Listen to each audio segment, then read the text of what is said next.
Tonight, a man admits to assaulting two children at the same South City Park within a week of each other. And tonight, Asmani Haji Gul is sitting in jail. These assaults happening on opposite ends of Francis Park. New tonight, Melanie Johnson investigates the suspect's life and other potential dangers that may be lurking nearby. News 4 went knocking on the door of accused child predator Asmani Haji Gul's Chippewa apartment Friday. No one answered.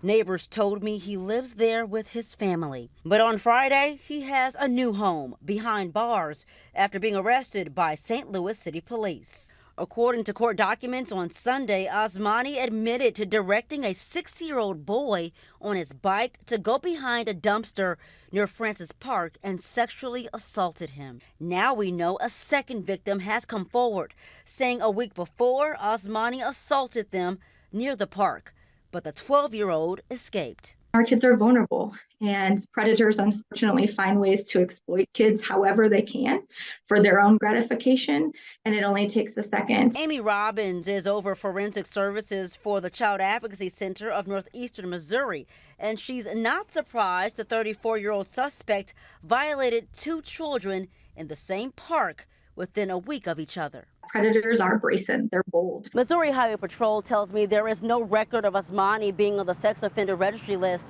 After the 12-year-old came forward saying they were assaulted, News 4 decided to go deeper to find out how many sex offenders live near Francis Park. According to this Missouri sex offender map, there are close to 250 sex offenders living within 2 miles of the park. We know that a parent who can just be simply distracted or even looks away for a second can have something happen.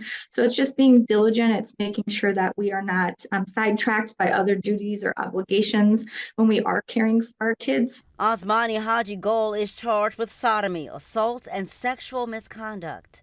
Police believe there are more victims out there and encourage them to give them a call. Melanie Johnson, News 4. We're told Asmani's employer at a Fenton warehouse recognized him from the surveillance images police released. Right now, he's being held in jail without bond. SLMPD tells News 4 Asmani had no prior criminal history.